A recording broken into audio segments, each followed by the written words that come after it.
friends. I just wanted to make a quick video and let you know how my day has been going.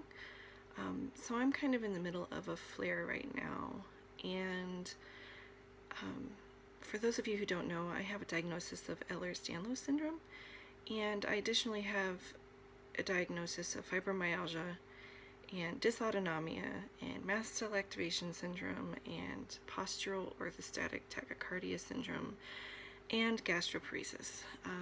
Luckily, the gastroparesis is not nearly as severe as it used to be. It kind of comes and goes. It hasn't been acting up terribly lately, but it's reminiscent of a time that I went about 3 months without eating very much at all, where the doctors wanted to put me on a feeding tube because I just was not eating enough. I lost like 60 pounds. It wasn't good. So I get a little bit anxious whenever I start to feel this way, that like that's gonna happen again.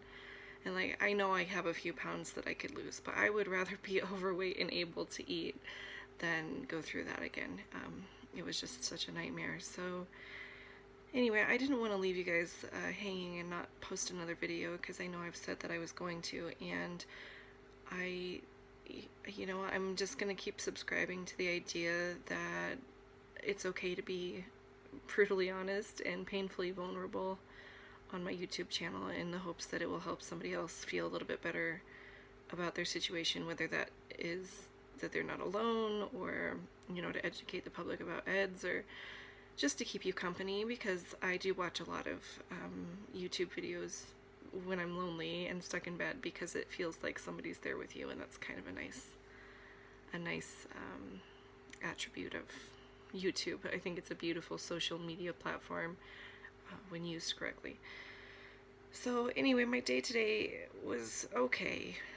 I don't typically check the weather. Most of the time my body will tell me like, okay, rain is coming, snow is coming, or it's going to be nice, because my pain is usually less when it's going to be nice out. What happens to my joints is the same thing that happens to a barometer, and that's when the outside air pressure drops, my joints swell and it causes me more pain. So I know when there's weather coming, I can feel it. And I don't know why this week I decided to check the weather. I think because I've been in so much pain and weather has been so crazy here in Colorado, that I was hoping to find like some reprieve somewhere in the near future. So I checked the weather on like, I don't know, maybe it was Sunday or Monday, and it said that it was going to be 61 degrees Fahrenheit today, which is a beautiful day for the middle of January. I mean, just gorgeous. So I kind of pinned all my hopes on that, which is like a rookie mistake. Like, it really is a rookie mistake, because I got so excited. I'm like, okay, Wednesday's going to be great. The weather's going to be good. I'm going to go outside. I'm going to play with my kids. It's going to be wonderful. And so I had really high expectations for myself for today. And then when I woke up, it was overcast and gray and cloudy. And now my joints are telling me that there is snow coming sometime in the near future. And it's disheartening. It's just so disheartening, because winter is so long for people with chronic pain, especially those of us whose pain is affected by the cold, or by pressure changes, or by weather, or by a million other things, like environmental pollutants, or just, there's so many things that can affect people like me, and it's really hard when all of those things sort of converge. And what's happening right now is just, this is your trigger warning, there will be mention of hormones and menstrual cycles. So what's happening right now is that I am in the time right before my menstrual cycle starts. The weather is crappy outside, and my dysautonomia is flaring, my fibromyalgia is flaring, I broke my damn toe the other day. Like, it's just so many things that are just converging. And today I was able to go to the couch. I usually hang out in my room when it's this bad, but I was able to go to the couch and do movie night with my family. So we watched, what is that movie called? Flushed Away, which is, if you haven't seen it, it's kind of an old movie, but it's really cute. It's about this mouse that's like living the high life, and then he gets flushed down his own toilet, and an adventure ensues, and it's really cute, and the kids loved it, and I loved it. And my husband loved it. It's just a good fun time movie. So we watched that, and then we watched an episode of America's Funniest Videos, and I found myself getting kind of cranky at the end because I didn't have any spoons to start with, and my kids were laughing so loud and just so excited about how funny it was, and I just didn't have the tolerance for it. So I feel kind of bad because I wasn't able to like laugh and giggle and have as much fun with my kids as I wanted to. I couldn't even force it, but they understand. I mean, I've been sick. There are some statements that are truly heartbreaking when you have a chronic illness, and one of them is that it's okay, my kids are used to it. It's horrible. I like to think of it as my kids are powerful little beings that are learning compassion and self-care because they witnessed me going through this struggle. But at the same time, when you have to say no to your kids because you're too sick to do something, it's heartbreaking, and it never gets any less heartbreaking. I've been ill my whole life without knowing. I just thought everybody was in pain all the time. And when things really got bad for me, in December of 2018 is kind of when it started to get really bad for me. I had no idea that it was gonna drag out this long. But I've been sick long enough that my kids sort of understand that mommy has limitations, that I can or can't do certain things. And it's really hard, especially for my youngest, because she'll be 5 next month, and she doesn't understand why I can't carry her on my back anymore. And towards the beginning of my illness, she had sat on my lap at the grocery store on a high fatigue day, and my knee dislocated. And sometimes I'm sorry if I cry, you guys. Sometimes she thinks that I'm sick because she sat on my lap and dislocated my knee, and then I just never got better, which is totally not true. But try explaining that to a 5-year-old who is like an extremely big empath. It's heartbreaking. I try to reassure my kids all the time that there's nothing that they did, and there's nothing, really wrong with being ill. It's just some people are ill and some people are healthy, and you just have to make the best of it, whatever you get. So I know sometimes my son is afraid that he has EDS because he's really bendy. He hasn't been diagnosed, and I keep a pretty close eye on him. I don't know if he does have EDS. I think he could be on the spectrum for hypermobility because he's like super bendy, but he's kind of too young for us to tell. He hasn't had any dislocations. He hasn't had any injuries. So like me, by the time I was his age, I'd probably dislocated my shoulder, my knee, my hip, like at least 6 or 7 times by the time I was his age, and sprained my ankle countless times. Just I was always getting hurt as a kid, always. And he's never had stitches or a broken bone or sprained anything. The worst thing he ever got was like a scrape, thank God. That kid is so careful. But if he does have it, I don't think he has it as severely as I do, which is a godsend. And I don't think that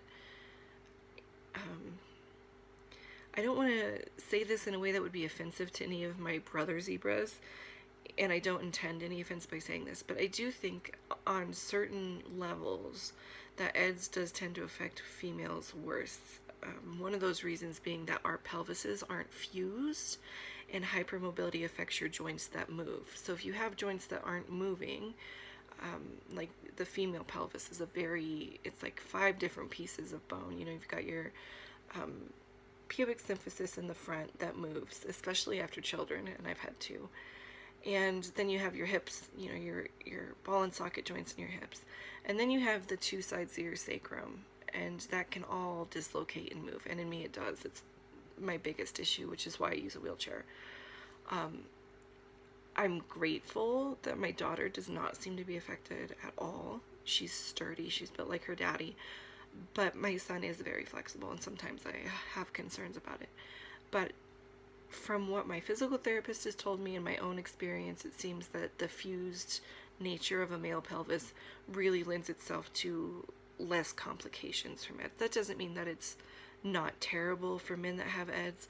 I know that it is. I'm not belittling your pain. I'm just saying that there are some things about being a female that are blessings, and some things that are about being male that are blessings. We each get our own lot in life, and I do feel that when it comes to EDS, having more moving parts in your pelvis definitely it's not a blessing, you know. I think had I known that I had EDS when I got pregnant with either one of my children, there could have been a lot more done to prevent some of the injuries that I encountered during and after pregnancy. I might have opted for a C-section had I known how much it was going to affect my pelvis to have two children.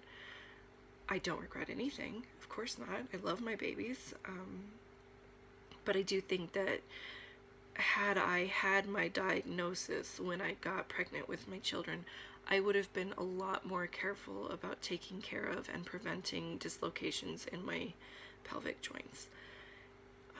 And I'm sorry to talk so much about my pelvis today. It seems like it would be a really personal thing to talk about, honestly. I went to massage school, I went to herbalism school, I'm kind of an anatomy nerd. It's all very medical to me, it's all very technical to me. There's nothing, I mean, you know, of course there are parts of your body that are private, and there are parts of your body that the public sees, like your face, for instance. Nobody ever sees my hair. I know you guys have probably noticed that I cover my hair. I didn't always cover my hair. I just started, I want to say this last summer, covering my hair for spiritual reasons. And nobody but my husband and my children ever sees my hair now.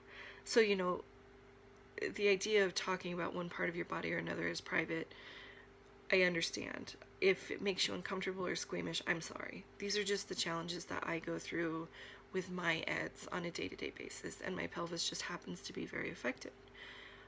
I do feel that as a mother, it's important for me to talk about it because there might be other young women out there that have EDS or hypermobility spectrum disorder that have no idea the impact that it can have on their pelvis. And so if somebody watches this video and finds out before they get pregnant that they have EDS, they might be able to do something to prevent injury. Like, I wore a sacral belt when I was pregnant with my daughter. Had I known that I had EDS, I would have started with that before I was ever showing. I waited until like my 6th month to start wearing it. So, you know, there's just little things that you can do to kind of prevent injury if you know that there's an illness there, but I was not diagnosed, so I didn't know. And now I'm definitely reaping the rewards of being uneducated about my body and the way that it works. So again, I'm sorry if that makes you squeamish. I will move away from the pelvic region and talk about some other things that are maybe more universally appealing. I lately have been, like I said, in a flare. And some of the things that I experience in a flare are as follows. Fatigue that is just soul crushing. I am tired all the time. I can sleep for like 14 hours, wake up, eat something, and then go back to sleep for another 10 hours sometimes. It hasn't been quite that bad this past week or two, thankfully, but that is, you know, like the worst kind of flare that I have, which is where I just sleep through my life, and it's very depressing. Like if I'm having a fibro flare, I know it because the pain is mostly in my muscles and not necessarily in my joints, and it's more of like an achy, stiff, like stale type of pain. The best way I can describe it, it's like you worked out too hard and you're just tender everywhere. Like it's like you just overdid it at the gym, and it just doesn't get better for weeks, sometimes months at a time. I don't always talk about my fibro, I think because so much attention has been paid to fibro in the past couple of years, which is wonderful. Awareness is great. I think a lot more people have heard of it than they have of EDS. So I have both. I definitely typically blame everything on my EDS instead of my fibro. They speculate that my fibro is probably caused by my EDS because of the dysautonomia factor. And I can explain all of this in another video. I don't really want to go too into depth with it right now because I'm feeling it. As you can probably hear with my voice, I'm feeling it today.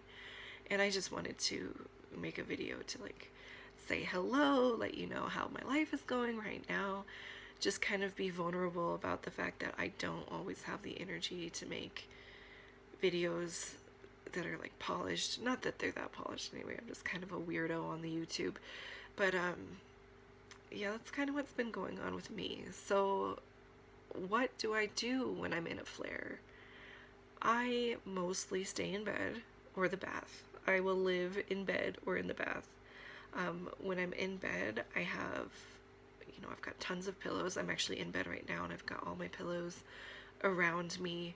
I've got my knees propped up on a wedge pillow. I've got a big U-shaped maternity pillow behind me and underneath me. And I'm very well supported right now so that my muscles can rest. I have a microwave bear named Bear Me, and he's the best thing ever.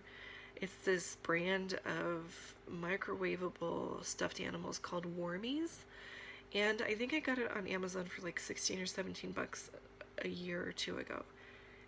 Best purchase ever. Like, he is the best thing I ever bought myself. Because not only is he comforting in a physical sense, like you microwave him and he's got flax inside and he's nice and warm, there is an element of chronic illness that I don't really hear people talk about, and that is the way that it affects your inner child. Because we all have that, right? We all have that like little voice inside where you're still a child in some ways. Some more than others. I know for myself personally, I have complex post-traumatic stress disorder, and so my inner child is still very much present. And there's an element when you're in a flare that you don't have the capacity to fight off kind of the demons that come for you. And what I mean by that isn't actual demons, although I am a very spiritual person and very faithful person. I'm not talking about those kind of demons. I'm talking about like our past and our pains and things. And one of the things that I have found for myself personally, and I would love to know if you guys have experienced this yourself, is that when you're in a flare or when your pain is really bad and it's unbearable, you lack the capacity to fight off all of those bad thoughts you have about yourself. So when you're sick, it's kind of this vicious cycle because you're sick, and then some part of you is like, I deserve it, or like, what did I do wrong, or why is this happening to me? This isn't fair. And they're very childish thoughts, and I don't mean that in a negative way. I mean like your spirit is in so much pain that it has reverted to a childlike state, and then you lack the comprehension of what's happening to you. It's like it's happening to a child because you're so overwhelmed with the pain and the stress, and being an adult is just too much in that moment. And so I think that there is a way that your spirit and your mind and your psyche defend themselves by kind of reverting to a childlike state, which can be a lot of fun. I'm in that state a lot when I play with my dog, play with my kids, when I'm just being silly. Sometimes I revert into that state, and sometimes it's a beautiful thing because it helps me relate to children in a way that not very many people that I know can. But it can also be, a double-edged sword, because when your inner child is so present and wounded, and you're in a state of physical pain that incapacitates you to the point where you're usually alone, resting, trying to recover. Either you're in the bathtub or you're in bed. For me, I know I spend a lot of time in bed, and my family is out in the living room and I can hear them. I can call them in here, we can talk to each other, but it's a lot of time alone. And so when the pain is really bad and I'm by myself, I have a really hard time not feeling like a child that's in trouble, that I did something wrong. And so I have to, adult me has to talk to my inner child and kind of guide myself through what's happening and why it's not my fault, which is a very hard thing to do, especially if you're a survivor of abuse and neglect in childhood. It makes it very difficult to comfort your own inner child when you're suffering. So I'd be really interested to hear if anybody else has that kind of has noticed that kind of correlation with flares and kind of reverting to that childlike state. I know a lot of us with chronic pain, and especially a lot of us with invisible illnesses, tend to be victims of abuse. That's just a pattern that I've noticed. I don't know if they've done any studies on it. All of the chronic pain people that I know, personally, I'm not talking about my internet friends, I'm talking about personally in real life, they all have a history of trauma. And it makes you wonder if maybe your spirit body and your physical body are trying to tell you something. So I've been working with my wonderful physical therapist and kind of talking through things. She really puts like therapy in physical therapy. And we came to the conclusion at our last appointment on Monday that the reason I'm always so busy, I'm always crocheting something for somebody, I'm always making medicine for somebody, I'm always trying to stay busy. I'm never just sitting here. Like right now I'm making a video when I could just be laying down and watching Manhunter or something. I don't know. The point being, in our physical therapy session, we were discussing how I was in a flare and how I'm still trying to stay busy, and I like refused to concede to the idea of rest. And we got to the bottom of it, and basically it's because I don't want to deal with my pain, physically or emotionally or spiritually. I just want a break. And the way that I get a break from the very heavy burden of spiritual and emotional scarring that I have is to do physical things like crochet or cook, or it used to be work. I used to bury myself in work. And it's kind of a heavy thing to realize right before your 34th birthday that all of these things that you've done in service to others, at the root of it was just your version of running away, which is something I have done my whole life and I don't want to do anymore. And so now what I'm working on, instead of running away or disassociating or trying to avoid my pain, I try to sit with it and I try to ask my body, like, what do you need from me right now? What can I do for you right now? I've been doing a lot of Tibetan chanting. I've been doing a lot of meditation. I've been doing a lot of praying. I've been doing a lot of crying too, which I want to say publicly, there is nothing wrong with crying, okay? That is the most cathartic release that you can allow yourself without violence, you know? Some people get angry and they punch things or walls or whatever. And crying is a way to release all that pain and grief that you have stored up inside of you. Now, collectively, as a planet, we're going through trauma right now. We are going through a huge trauma right now. So even if you didn't have much trauma before this, I mean, everybody has trauma on some level, but even if you didn't have much in the way of trauma before this, you are now living through one of the most traumatic events in human history, and that is traumatizing. That will affect you for the rest of your life. Whether you want to admit it or not, like, this is something that we all have to deal with for the rest of our lives. So something that I'm finding helpful, useful, beautiful is to cry, to allow myself space to grieve, because so many people have passed because of this pandemic. I feel like grief is the appropriate emotion for me to feel sometimes, and there's nothing wrong with that. You know, you see a lot of sorry, my battery died there for a second. You see a lot of advertisements for how to deal with anxiety during the pandemic, how to deal with this, that, and the other during the pandemic. But what you don't see a lot of is, how do you allow yourself to grieve? Because we have so much right now to grieve, and we aren't allowing ourselves to do that. And I will tell you that there is no way to heal from grief without feeling it. I have lost so many people in my life. A lot. I've lost a lot of people in my life. And I can tell you from experience that if you don't allow yourself to move through the grief, if you just try to suppress the grief, all it does is drag it out longer. It makes it so much worse. And so something that I've been discussing with my physical therapist and doing on my own, and discussing with my behavioral health therapist as well, because I have one of each, is allowing a space for that grief to occur, and whatever form that looks like.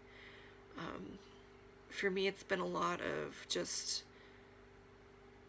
sitting and sometimes watching videos like Faith in Humanity Restored videos or whatever, and grieving, just crying and grieving, because when you see something beautiful like that and it moves you to tears at a soul level. when you see an act of kindness that moves you in that way. And when you access that soul level, some people avoid it because that's where grief lives also. But the beautiful thing is you can open the door to grief with love, and you can close the door on grief with love. And I guess what I'm saying is that it's okay to grieve. It's okay and necessary. And grief is a beautiful thing. It is just another word for love. It's a different form of love, the most painful form. But you would not feel grief if you didn't have love. And I think it's beautiful that we all get that proof in this life that we have loved. Because without love, there would be no grief. And if we didn't have grief, I don't think that we would come to the place of recognizing how precious the love we have is. So I think at the end of the day, if you don't allow yourself to feel your feelings, you're going to end up in worse shape than I am physically. I know a huge part of why I'm in such bad shape is because I have avoided my feelings for decades. I have avoided, run, and now it's all caught up to me. And I'm not saying that I caused my illness. I was born with this illness. I am saying that I have made my illness worse than it needed to be. I have forgiven myself for that, or I'm working on forgiving myself for that. I am working on moving through that. I have some anger at myself for not taking better care of myself. But I have also the recognition that a lot of the time when I wasn't getting taken care of, I was a child. And children are not responsible for caring for themselves. So something that I like to practice for myself is when I talk to me, I pretend that I'm talking to somebody else. I pretend that I'm talking to my daughter. And would I ever say these things to my daughter? And what does my daughter need to hear from me? Because for some of us who grew up in difficult situations as children, we have to parent ourselves over again when we grow. And it's heavy work and it's hard work, but it's always worth it. The amount of growth that I have created in my life by parenting myself is immeasurable and so precious. So I'm not really sure. I had plans on coming on and talking about like how physical therapy went and like what I had for dinner and what movie we watched and just kind of like lighthearted stuff. But I think what I'm feeling called to the most right now is to name what I'm feeling as grief, to help you maybe name what you're feeling, to help you feel like you're not the only one feeling it, and to move past it. I process things by moving through them and feeling through them and talking through them. Whereas my husband, for instance, is the total opposite. He will just be silent like a stone, and then a week later he'll say something about something that was really bothering him and you never had any clue. He doesn't really ruminate so much as ponder. He's not really resentful or angry, but he thinks his way through things. And at the beginning of our marriage, it caused all sorts of just drama because I thought he was ignoring me or not taking my feelings seriously, or I'd give him the silent treatment, but since he's such a quiet guy, he never noticed until I told him that I was giving you the silent treatment. So it's interesting, how we all feel differently, but I do believe that we all feel the same at the same time. And what I mean by that is like, you might process your grief differently, but I do believe that when I say grief, we all know the exact feeling that I'm talking about. The same thing as if I say joy, or reverence, or awe, or excitement. You know what those feelings are like, or when infatuation, falling in love. Like, these are universal feelings that we all process differently. And I think one of the biggest goals I had in talking about it was to just kind of be open and honest with what I'm dealing with. And I say this to my yarn group all the time on Facebook, and I say this to my friends all the time, and I am saying it to you as well. If you are watching this video, I don't care if I've never met you, if I don't know you from Adam or Eve, I don't care if you're a complete and total stranger. If you need somebody to pray for you, if you need somebody to give you a virtual hug because we can't physically hug. If you need somebody to talk to, if you need extra support to move through what you're moving through, if you just need to hear kind words, I will email you every day. Like, just contact me, leave me a comment and say, you know, I need extra support. How can I get a hold of you? I will put my email in the description box of this video. And I hope that you guys know you can email me and say, hey, I am struggling right now. I need help with this. I know it probably seems a little ridiculous that somebody stuck in bed is like, let me help you with that. But let me tell you this, I would much rather spend my time stuck in bed helping somebody survive than to find out later that all that person needed was a kind word to keep going. And I think I don't want to bring the hammer down too heavy, but considering everything that we're going through right now, there have been a lot of people making permanent choices for problems that have solutions. And I don't think that's, you know, I'm not going to sit here and say, oh, that's a sin, you're going to hell. I don't believe that. I do think that people who ultimately choose to take their own lives are in a place so painful and so hopeless that they just don't know. They just don't know how much they're loved. They just don't know how precious they are, because we don't say it to each other. When's the last time that you told your friends you love them? You know, when's the last time you messaged somebody out of the blue and said, hey, I just wanted to tell you that you bring light into my world and I am so blessed to call you my friend. You know, we tend to think that if you want to make a big impact in the world, you have to have lots of money and resources, that you have to be able to travel all over the place and have like a giant church backing you or a huge bankroller or whatever. You don't need any of that. If you want to change the world, you stay right where you are and you love the people around you. And you love them mercilessly. You tell them, I love you, until they hear you say it. I have lost 3 friends. Yeah. 3 friends in the past year to suicide. And I think the most devastating part of it is knowing that they all have people that love them and would give anything to have them here. And they just didn't know it. So if you're thinking about suicide, please get help. I'm going to put the National Suicide Hotline in the description. I do understand that it's really hard when you're in that place to reach out and get help. They have a text line as well. I'll put that in the description box below. I want to make sure that everybody on my channel is aware that I am here for you.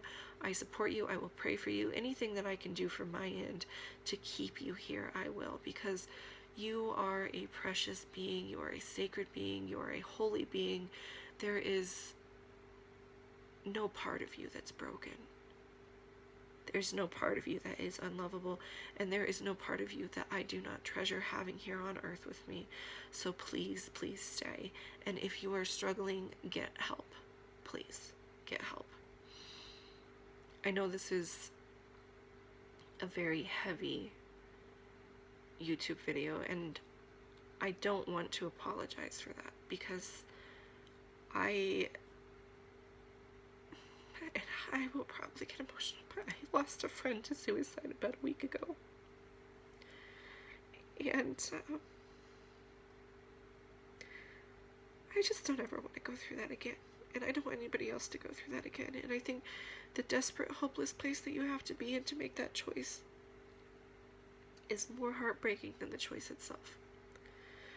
Because when you're in that place, you have to believe wholeheartedly that nobody cares about you, and that nobody wants you to stick around, and it's simply not true. I have several friends that have gone that way, and I will tell you that I think about them all. I pray for them all. I miss them all. I've stayed in touch with several of their mothers, and that is just the hardest part. So please, please, please know that if you need anything that I can offer to you, let me know. Let me know. If that's a care package in the mail, that's fine. I will give that to you. If that's herbal medicine or flower essences or vibrational healing through Zoom, I will do that for you. I'm not here trying to profit off of people's suffering. Like, if you want to buy something from my, sorry, if you want to buy something from my Etsy shop, that's fine. But what we are going through as humans right now on this earth, if we aren't kind to one another, we aren't gonna make it. So I am asking you to open your hearts to each other, but also open your mouths. If you need something, like, let somebody know. Like, let us feed your soul, because we're in a really dark place right now. As a country, as a species, as a planet, we are in a really, really hard time. And I don't ever want anybody who hears my voice to think for a minute that I would not give you everything I have to keep you here, to just make your life more bearable, to make you want to stay, to help you come back into the light. So, I'm sorry for crying so much today. It's just where I'm at. I am too tired and in too much pain to have much of a filter or to pretend like I'm not hurting this way. I'm grieving. I'm grieving, absolutely. And I don't want to hide that. I don't want to hide that from any of you. And I know that some of you are here looking for crochet videos, and some of you are here looking for herbal videos, and some of you are here looking for Ed's videos, and what you're getting is me. I'm here. This is what I have. I do have plans to add, like, crochet tutorials maybe, or herbalism tutorials, and introduce you to some of my herb friends, you know, like thyme and oregano, kind of give you a spice cabinet medicine overview, kind of tell you how you can make cooking medicinal and all that, and that will come. But what I feel like I need to say, and what I feel called to say today is this, and I'm sorry if you came expecting something else. I will definitely put a trigger warning in the description. I will put, you know, the National Suicide Hotline and text line in the description. I will put my email in the description, and I will make sure that the title reflects that there are heavy subjects such as suicide covered in this video. So my goal is not to trigger anyone, but I do think it's important that we talk about it.